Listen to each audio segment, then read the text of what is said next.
now let's all move on and go ahead with our next itinerary scheduled for today. So upcoming we have a panel discussion on the topic Driving Cultural Transformation, the CHRO's role in shaping and measuring impact on business outcomes. And I would like to take this opportunity to introduce our moderator, Mr. Sanuj Kumar, CHRO Quinox. Sanuj Kumar is a CHRO at Quinox, driving impactful HR strategies and a culture of innovation. With 20 plus years in HR leadership across Asia, he specialized in business partnering, talent management, and global HR.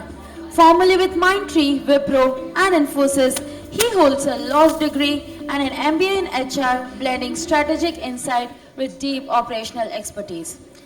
Now, I would like to introduce our wonderful setup panelists. We have Ms. Kritika Sivanesan, Head HR, BP and Total Rewards, Gainwell Technologies, Mr. Nitin Nahata, CHRO Gamescraft, Mr. Kamal Sahadev, Senior Director HR, Delta Electronics India, Mr. Satish Chinaya, VP HR Innovative Technologies, Mr. Abhishek Haldar, Head HR, Pandorum Technologies, Mr. Vardarajan Satyamurthy, Senior Vice President, Human Resources, Microlabs Limited, Ms. Tavamani Gracie, Deputy CHRO, Kinara Capital, and last but definitely not the least, Mr. Rajesh Rajan D, Associated VP HR Vedanto. Can we all please put our hands together and welcome our moderator and wonderful set of panelists with a big round of applause. Good afternoon, everyone, and good afternoon to the illustrious panel, I would say. In my experience, this is the biggest panel I have ever, been part of. And I was also doing some quick check. This panel brings about 160 plus years of experience in HR. Owing to the, obviously the number of people we have. Now, what we will also do is to make use, the best use of the time. I've been told there is a timer here and I should be on time and so on and so forth. We will take a couple of minutes to quickly go over, let panelists introduce themselves and also give a quick narrative on the topic itself, their take, and then we will get into specific questions which we have crafted for, this topic, and it would be sort of, rooted to specific individuals so that everybody has, can share their point of view. So not in any particular order. Gracie, if you can start with intro and your take on the topic. Yeah. Thank you. Thank you so much for that. I'm Gracie. I'm the CHRO for Kinara Capital. Coming to the topic, as he mentioned, 160 years of experience the entire HR is having. In that, maybe I hold 25 plus. The topic is more interesting about how do you shape and measure the impact of business outcome. The business outcome, the sustainable of business is very critical in today's world. We keep seeing the changes as we evolve in terms of technology or in terms of any evolving that generation it matters. How important as a CHRO we play a critical role, and how do we prove ourselves? The one urge for all the HRs out there is how do you prove yourself that your competence is aligned with the technology and you can also give the right decisions at the table, right? That is more important. How do we prove ourselves and how do we make sure that we also change the culture or transform the culture, the trends in time, right? What is the in time trend changes is happening and how do we make sure that we also create a system and culture in the workplace is more important. Hi, I'm Vardarajan. I look after the HR of a pharmaceutical company which is based out of Bangalore, Microlabs Limited.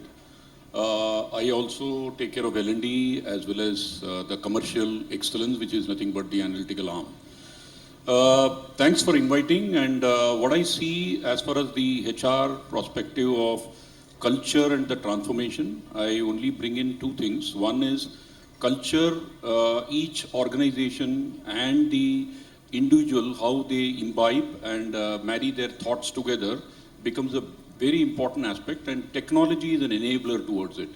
And I clearly see this has got a great value, and I'm sitting here to learn a lot from this panelist, and I will also say what we do in the present organization. So I have around 3+ decades of experience in HR as well as L&D. And I will be keen to see that what best value add we can all share together and try to give it to the entire group. Thank you. Hi, good afternoon everyone. This is Satish. I'm VP and Head of HR with from Innovative Technologies. So I carry about 2 decades of experience in HR. According to me, culture means, I know culture is a very broad term. When you wake up in the morning, what drives you? Whether you're happy to come to a workplace or this is another day that I need to go office.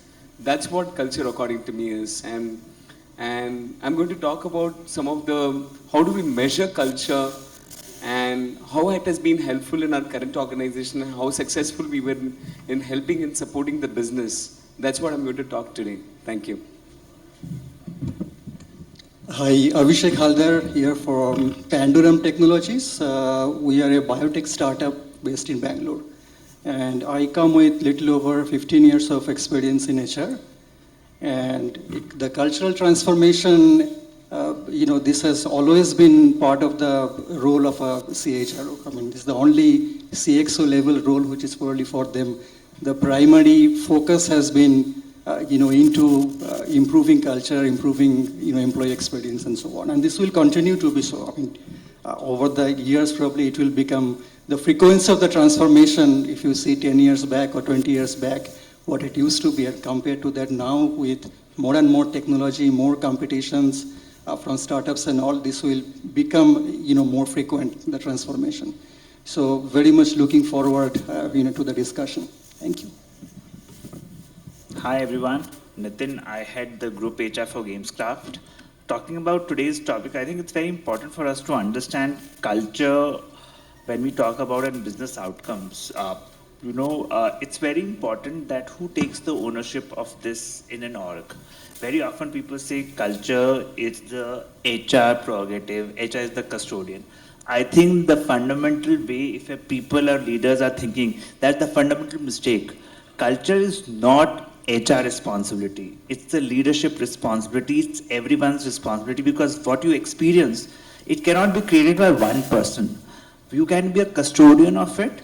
And I can only talk about one thing, that the role of a culture in an organization is, culture is something that defines how an organization delivers or how an organization reacts, irrespective of what walk of life any leader comes from.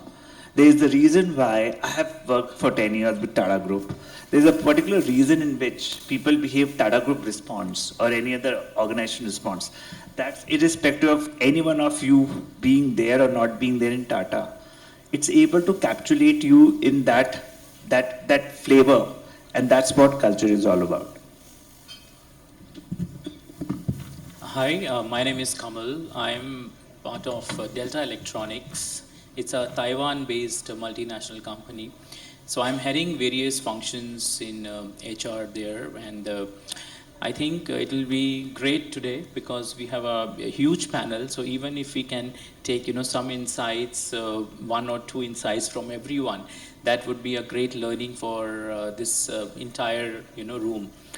Talking about the culture, for me, the culture is one point where, when you enter in any office, the starting point, the gate, where you have the guards standing, from there the culture starts and it goes right to the corner office of the CEO.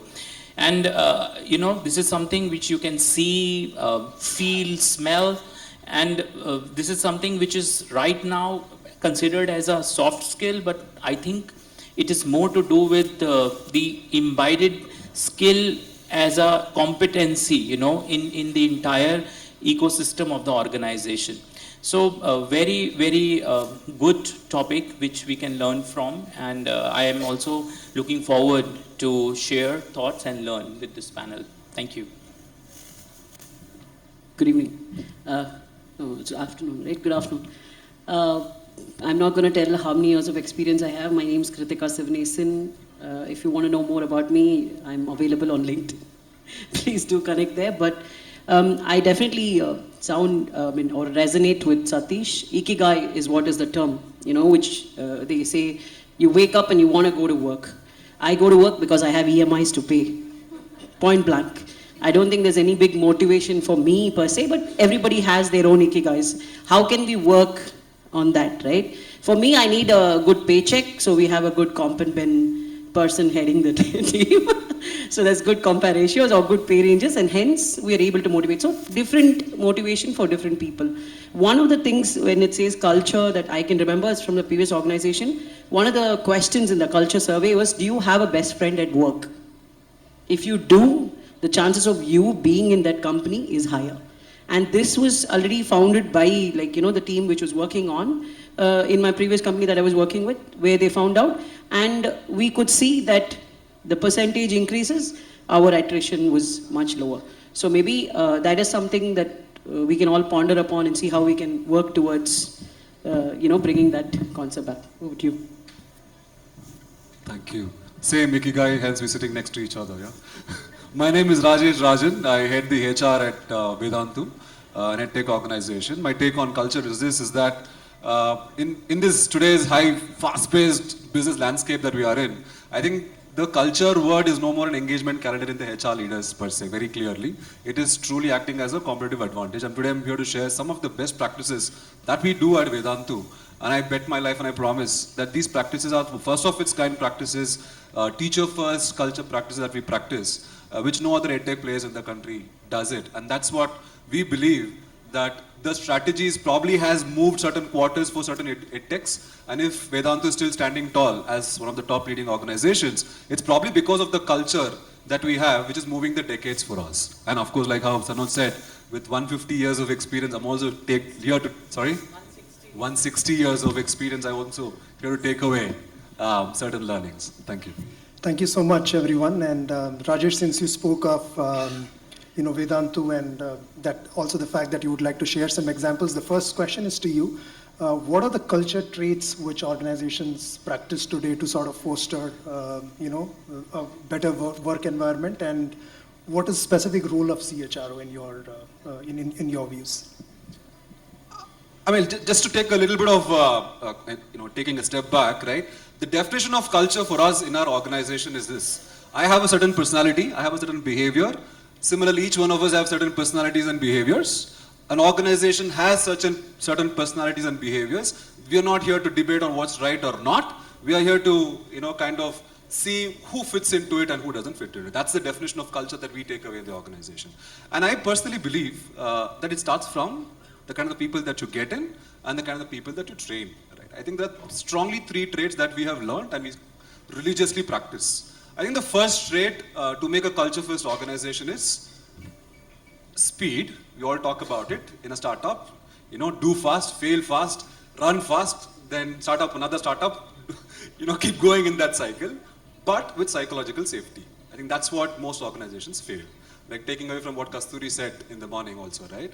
If an organization that we have built in, if employees can walk up to the top layer of the organization and be able to share ideas, question status quo, then I strongly believe that is a culture-first organization. Just on records, today we have around 1,000 plus teachers in our organization.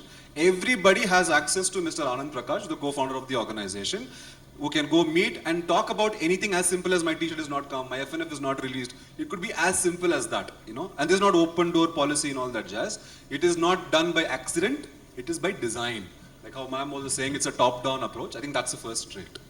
I think second trait is, since we spoke about learning, and I'm also a learning professional, been in the industry for over a decade and a half now. I'm going to put it this way. I think hire people for the learning agility over tenure. Just to give you a perspective for some of you do not know, we hire around 300, 400 JEE NEET teachers, which means we are here to produce some of the best doctors and engineers, all right? And we believe each one of you here can become a teacher, can teach physics, chemistry, maths, biology. You might be surprised, but I'll tell you what I mean by this, right? This year, we hired 20% of our workforce as freshers straight out of college who will get into a class and teach. Now let me link that to a business impact because we're talking about outcomes, right? That means straight 20 to 30% of our payroll cost is reduced without compromising on the NPS of what we track. I mean, that's culture with outcome because these young guys I've come here not to just teach subjects, they're here to inspire students, be there and influence students. And if they are inspired and influence students, internally channelize it. I think that's the secondary trait we all should practice, in my opinion, that instead of going for credentials and IIMs and IITs and, these, like how Madam also said, that number of years of experience, I think we are in a generation to look for learning, who's willing to learn, who's willing to adapt. And lastly, this is my personal favorite. Most organizations, juggle between this. Are we a performance-obsessed organization or are we being nice? The moment you say culture, like, treat people with happiness, smile, welcome, those jazz works, but in business perspective, if they don't bring performance on the table, I'm sorry, my friend, there is no chair for you on the table, period, out and done. I think the organization is able to balance these both are the only organization. I want to quote an example to this, right? 90%, I'm sure most of the HR leaders will agree to this, 90% of the organizations, especially educational organizations, when they hire talent, fresh talent, they sign a bond. Educational organizations, because you invest heavily on training, or you invest heavily, the cost of training is absolutely insane, right? Vedantu is the only organization, we don't believe in that jazz at all. If somebody has to stay, they will stay because of the way how you treat them. And I think that is what is called as taking accountability with empathy. You make them hold accountable, you make them treat with empathy, meaning be a performance-obsessed organization. At the same time, while you're performance-obsessed, have radical conversations when they do this. And that, with a sub-point to it, we are a teaching organization, we are a learning organization. Today our learning and development initiatives are not from external facilitators or self-paced, those are all there. There are 2,000 employee strength, each one of them teach, each one of them learn. And you'll be surprised when we did this survey. When we asked employees that, what is the first thing that you would like to learn? What do you think they would have told? AI. I expected that. Actually, no. No. I want to learn MS Excel. I think we are just fooling ourselves in saying, AI, my friend. 90% of us are studying on YouTube, watching YouTube videos and studying, right? AI is there. ChatGPT, are you kidding me? You cannot go learn ChatGPT. People still want to know MS Excel, and we have a bunch of people who can teach and learn, and that's how I think we build culture, because that's inclusivity for us. I'm sorry to go. Thank you so much for that. I wish we could sort of go another round and take perspectives from other panel as well, but we will jump to the other question, which is specific, and this one is to Abhishek. Abhishek also happens to be an OD expert, so that's the reason the specific question to him. Abhishek, how do you think can CHROs effectively align cultural transformation initiatives with the broader business strategy?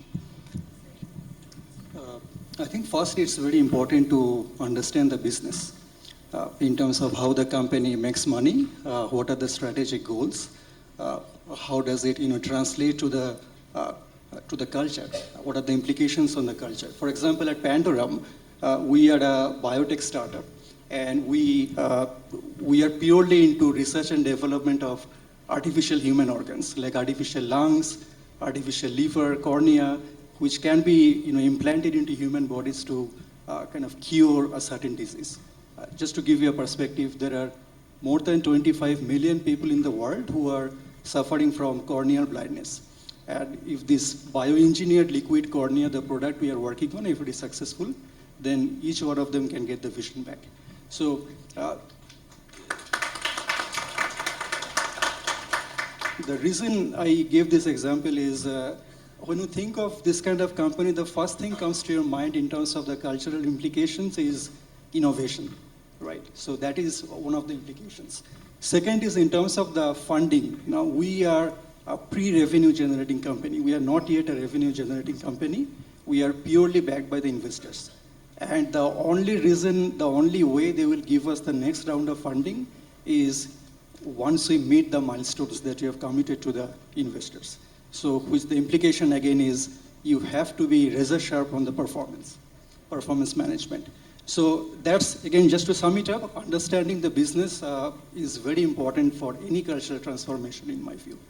And then next would be more in terms of, understanding the as-is, and we typically do it, the as-is culture, through a lot of ways, like, through interactions in person, through surveys, even by observing, because when you observe, how people communicate, how decisions are made, you get a lot of cue. And also, if you look into the data and analytics part, and another thing we do is we try to see how the different elements of the organization, they are in sync with each other. For example, the kind of structure that we have, is it contributing to the strategy, or the kind of systems that we are using, is it actually contributing? The kind of leadership style, is it actually fit for the kind of strategy? Or now if you talk about HR, within HR, is performance management, is it in sync with our compensation strategy? So these are various ways we try to understand the as-is and the gap with the kind of desired culture we're trying to create. So once that is done, then the third thing we typically do is we identify the metrics, which are most important given the kind of strategy we have. Like for us, one of the key metrics was attrition. Like when I joined Pandoram 4 years back, we had a 45% attrition, huge attrition. And we managed to reduce it back to 16% within a year, again, through the cultural transformation. And one of the metrics we measured, that was more of a qualitative in terms of, and this came up again and again through a lot of, surveys, feedback from people, that there were a lot of toxicity in the workplace. And we went to the root cause and identified the behaviors which were, actually causing the toxicity. And we talked to those people who were, displaying those kind of, behaviors. And then we told them how it is making an impact, how it is affecting the morale of the team. And, we gave them time to improve. We coached them, but when nothing else worked, we had to take a tough call to let go of them. And it sent a signal to a broader organization that, these are the things that we value, and these are the things that we are no longer going to tolerate. So, but again, this is just another step. But of course, in parallel, we worked on, making sure that compensation, for example, are redesigned to ensure that, high performers are paid fairly and differentially, and so on. So, and slowly, after all these interventions, we saw there was a visible change in the culture, more towards, a culture of respect, a culture of continuous learning, and a culture of autonomy, which is very important for innovation. And the last point I would say is, cultural transformation, it is never static. It is not a one-time intervention, because we have to continuously recalibrate, evolve it as the business strategy evolves. Now at Pandoram, we started as a purely R&D company, and innovation was key for us. And then we moved on to preclinical grade company, into animal trials. And now that this is pretty successful, we are now at the cusp of becoming a clinical grade company. And once you are into clinical grade company, into human trials, even a single mistake, it can cost a human life. It can even, shut down the entire company.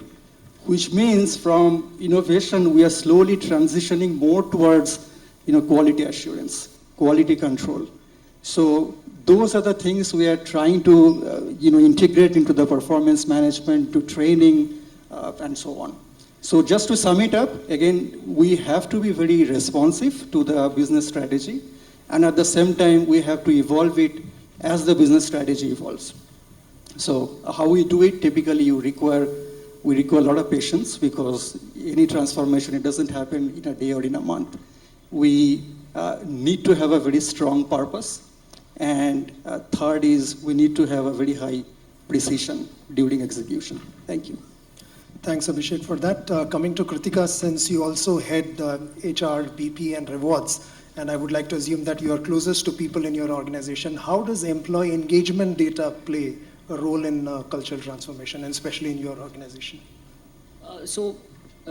Like we all spoke, right, or earlier, what I referred to, primarily, mostly with the help of surveys, is where we collect the data.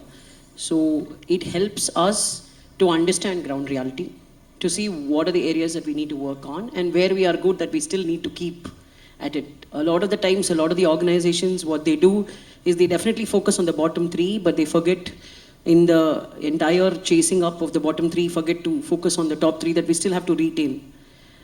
So definitely there it does help.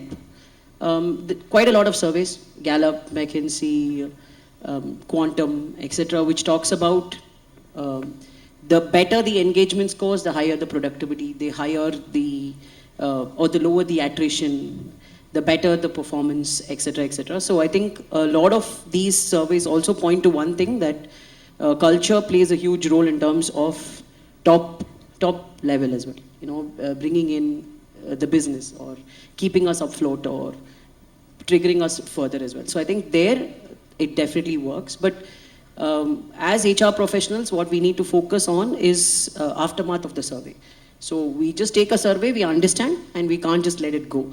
The biggest challenge is to give the feeling back to the people that their voice is heard, which means that we follow up with action plans and we communicate that back to the people saying that yes, we've heard you, we are working on it, and this is the progress update. So this is something that I have been practicing in most of the organizations that I have been part of and still do, that we have an action plan after every survey as to what we are going to bring new to address those concerns. Because we can't, some people say, I don't want chapati, I want dosa and all that stuff. That's outside, but whatever matters, we definitely try and focus on that, for sure. Thank you, and thanks for bringing in food as an example. We all relate well, especially closer towards lunch. Next question, Kamal, to you. How do you take your leadership or let's say middle management in confidence when you're driving, cultural transformation within the organization, and how do you make them believe that it will also help in business outcomes? Leadership and middle managers, both. Okay. So for me, I think it starts from when we are talking about the culture part. It starts from how do we identify some business goals, and business goals are linked with culture change. I think that's very important, because if you're just talking about, oh, we need to have this culture change, that culture change, but if actually it is not resulting or linking to our, what is the need of the organization as a business goal, I think it's not a fruitful activity.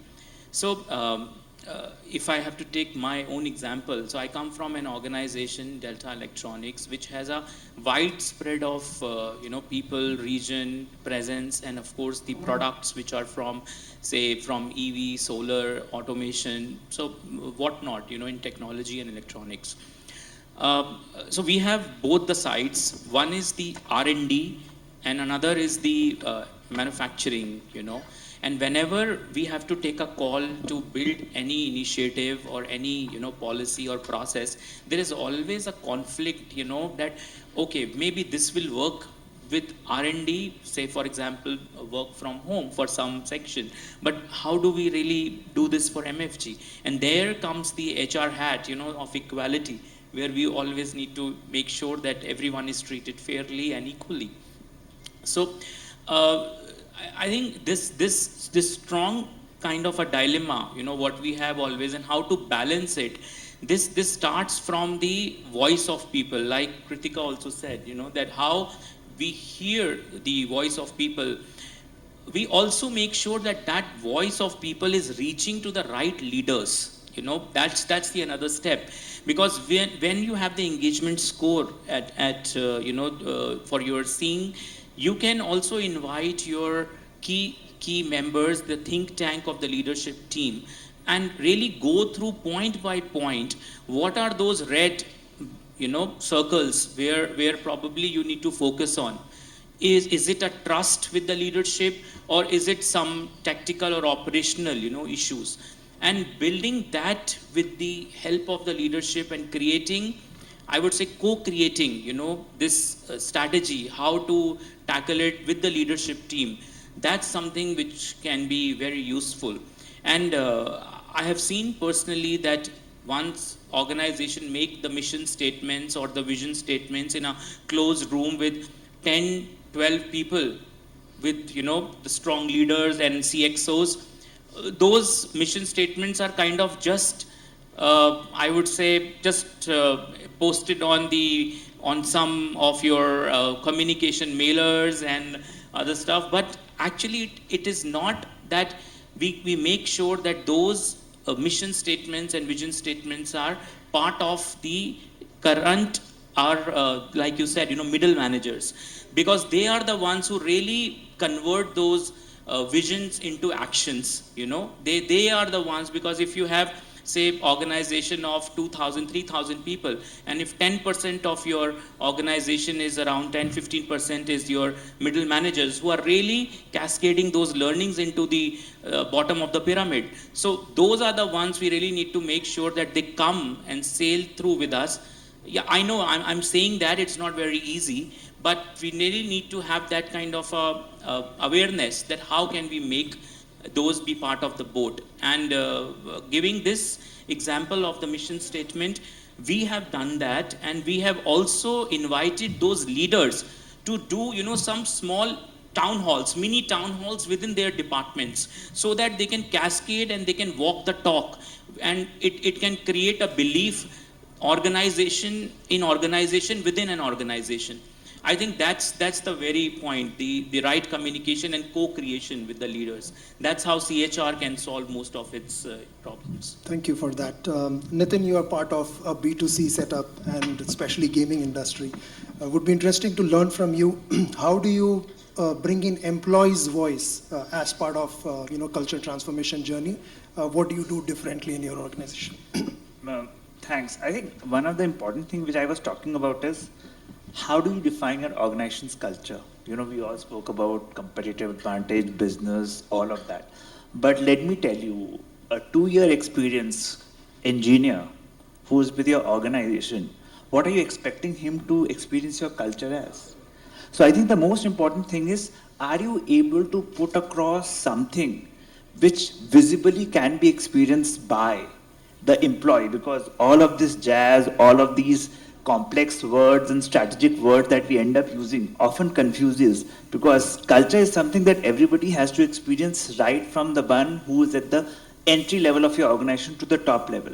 And I think for us at GamesCard, it was very important that how do we define our culture? And we end up talking about, okay, we are a people first organization. Very good thing, very great thing. Most of the organizations end up talking about you being the people first organization. But can you even give me 5 examples which are differentiating you from your competition or from any other company to say that you're a people first organization? I think that's what is important when you end up talking about.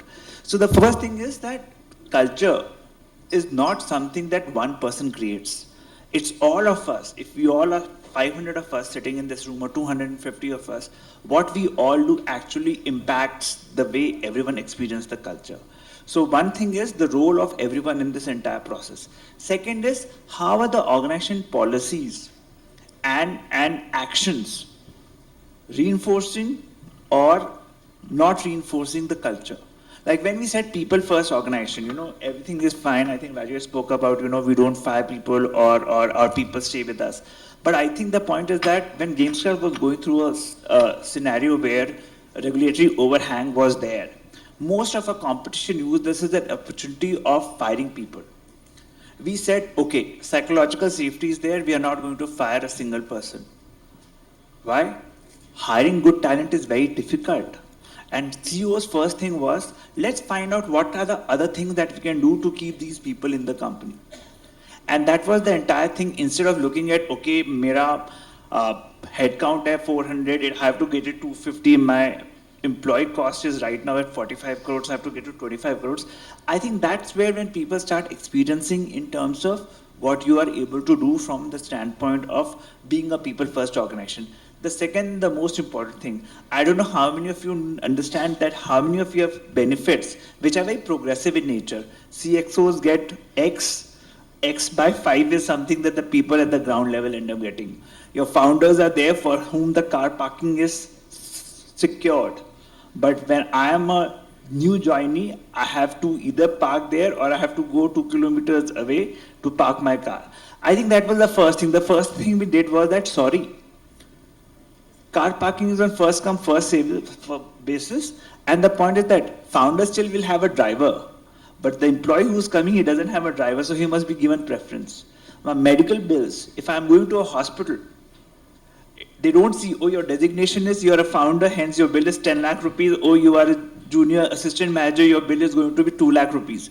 Hence, it's very important. Are your benefits talking about the thing that you're talking about? You're a people first organization. I think these are some of the things that actually go back in saying, are you a people first organization or you're not a people first organization? So I always take a step back. Most of us as HR people, end up talking about all complex jargons possible, competitive advantage, strategy, business outcomes.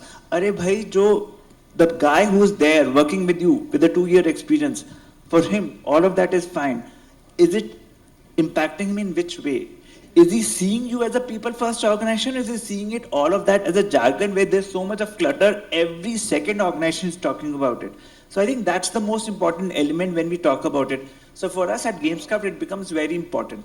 The one unique thing that we have done is that in Gamescraft, when we talk about HR policies, one of the biggest feedback we have is that the people who are making the HR policies is the HR people. They have their own mindset. So can we get employees to the table being a part of this discussion? So today when we were looking at changing our medical policy, we had some of the people whom we call as culture crafters come to the table and talk to us, okay, this is the way we are trying to look at the leave policy or the medical policy changing. Tell me what are the inputs you have, which we will table it and make the policy which is actually meeting the expectations that you have from us. We are not saying that all the inputs will be taken, because change management becomes very easy when the people who are getting impacted are a part of the decision-making process. So that's a very unique thing which we do, where employees' inputs are taken in terms of whenever we make a change in the policy. Thank you for that, Nitin. No HR discussion is over without discussing about measurements, KPIs. So that's the segment which we will get in quickly. Coming to you, Satish, how do you measure the qualitative aspects of culture transformation or culture itself? Now, be it things like trust, collaboration. How do you measure it? How do you realize that you are doing a good job in these areas? Yeah, thank you, Sanuj. So these days, thanks to technology, we all know that we have social media as well, and through Glassdoors, and the real culture of the organization comes into picture once the people post it on Glassdoors and the social media platforms, right? I mean, one of the measures that what we have taken, and one of the OKRs for HR especially and the leadership team, is to have our employer branding and our social media scores actually. I mean, that is very key for our organization.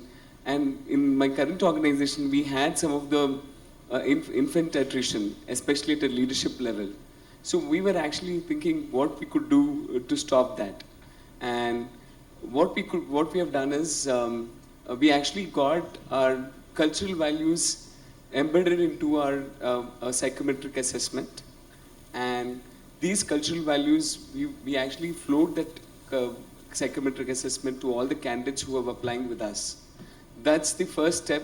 Once the profile is shortlisted, and we float all the people cultural assessment to them, and we use a third-party tool called VBox, and we ensure that they clear, and there are criteria for different levels and different departments. Like if it is finance, we definitely don't need a person with a high risk, and someone who's in sales. Definitely we want someone with urgency, right? I mean, so we have defined different parameters for clearing the assessment for each of these skill sets or levels, and for us to ensure that we are taking a right decision. After we have implemented, we have seen a great success in hiring the right talent to the organization. And not only while we are hiring, we also implemented this cultural assessment as a part of our performance appraisal as well. So to ensure that not only after you join, as one of our panelists said, culture is not about, it's a DNA that how you get embedded into the organization and embedded with the leadership team, or how the organization drives the performance or drives the organization goals. So after we have implemented this in our performance appraisal, I mean, people know that they have been evaluated. I mean, it's just not a one-time, once you get into the organization and it's done and dusted. No, it's an ongoing process that we have to ensure that if there's any gaps or that they're lacking, then we look into the learning part, and then we fix that, ensure that they are there's no gap between what they are and what we are required in the organization. So with this, we're very successful in hiring the right set of people in our organization, and it has really worked out very well for us. Thank you. Thanks, Satish. Vardhanajan, Satish spoke of performance appraisal. So if I may ask you, what are the KPIs which you would have to assess the success of any cultural transformation? Or maybe not necessarily KPIs. It could be lead indicators. What would those be? Yeah. So we do have. So the question is to Vardhanajan. So.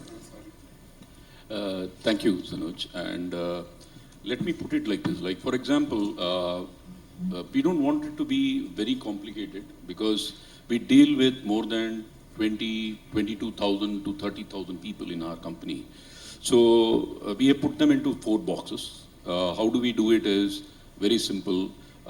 Trying to see that he is having an engagement with the organization.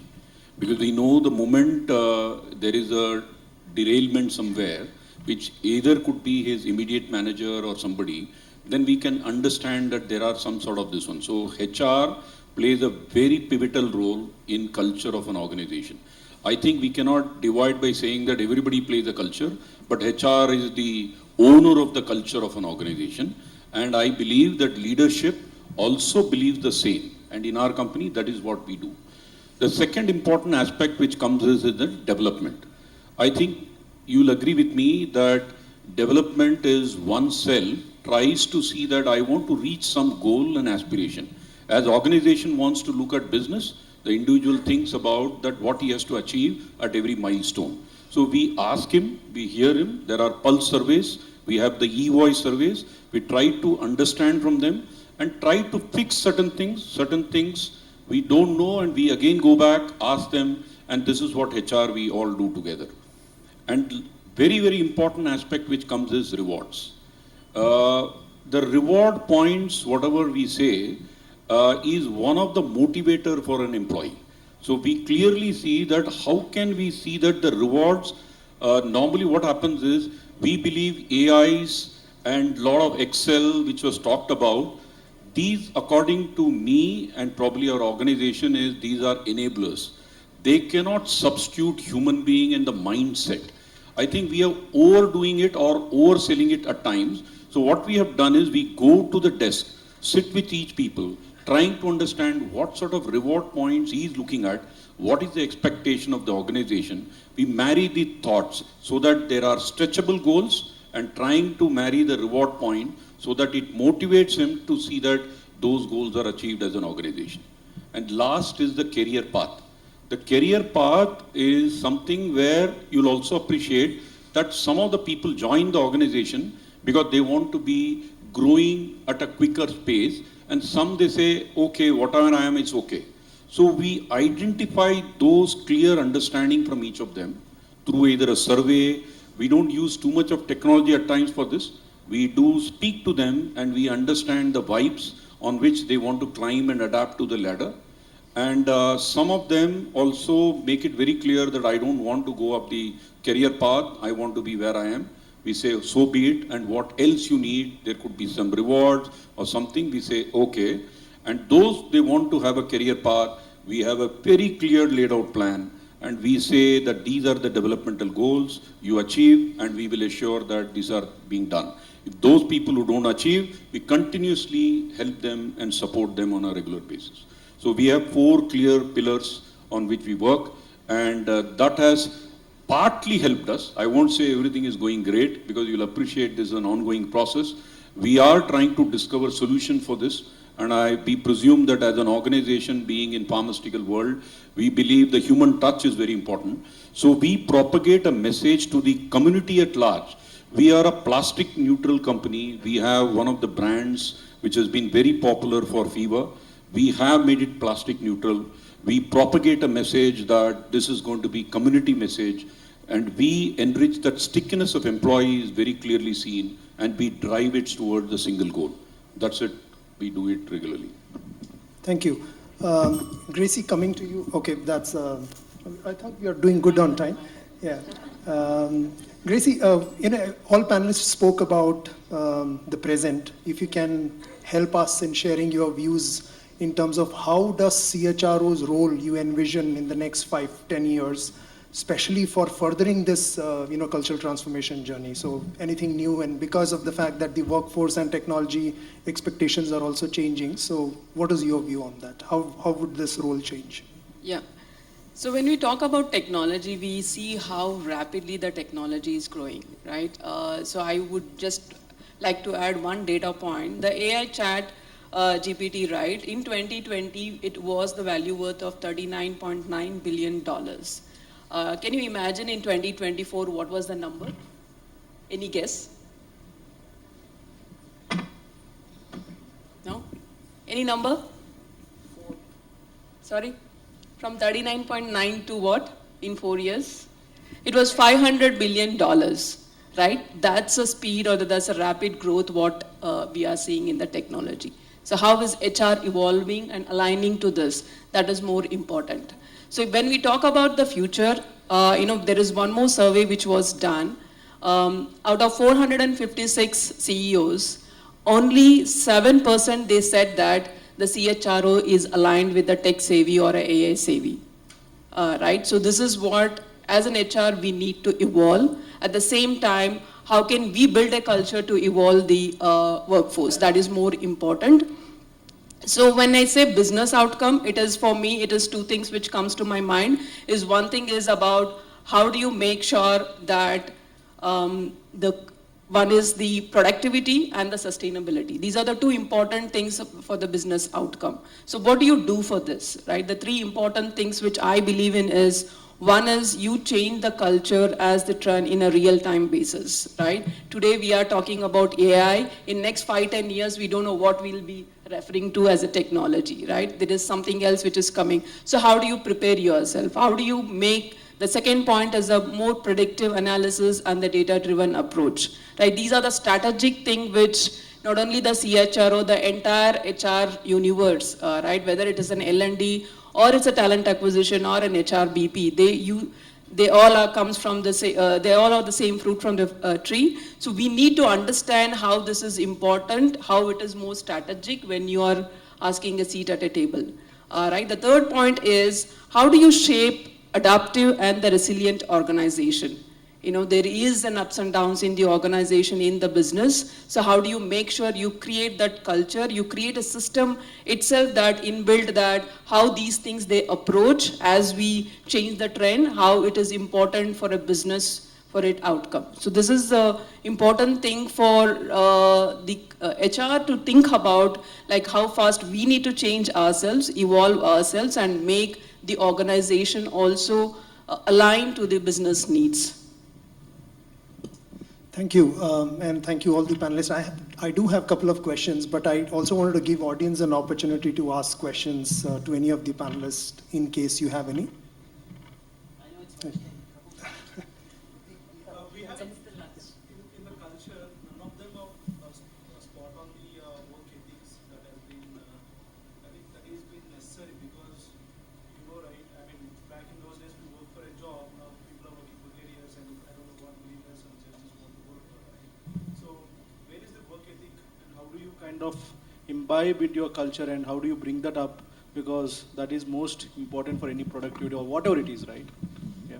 And when do you mean by work ethics? How do you define work ethics? Is that you stay with a company for 4 years, 5 years, hire to retire? It's just not about, work ethic is not just about performance or meeting your standards or like punching 9 to 5. It's beyond that, right? I mean, work ethic is how do you kind of work in a team?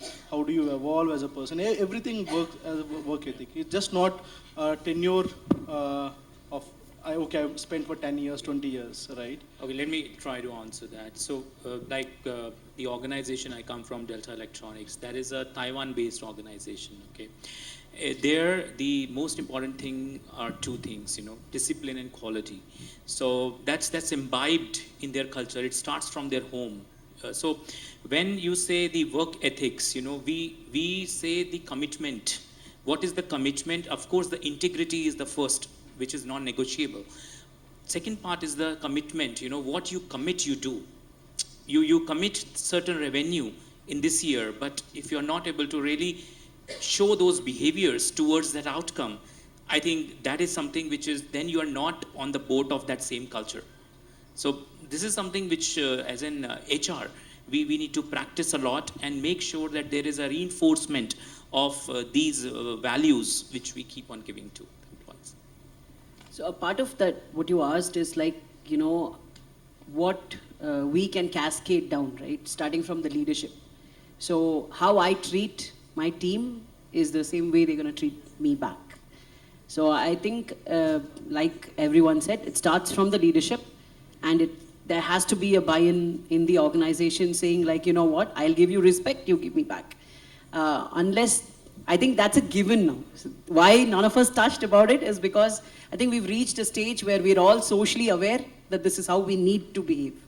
But trust me, with the new generation coming into the workforce, I don't know where we are heading.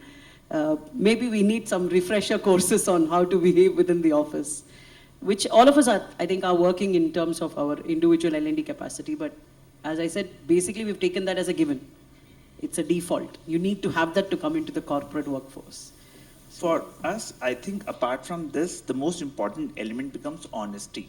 You know, when you end up talking about, I may have a certain way of doing things, very often what people say is that people do mistakes, and to cover up those mistakes, they do more mistakes. I think as an organization, we have created this honesty is very important. If you have done a mistake, it's good for you to share that you have done a mistake. It has no negative implications for you.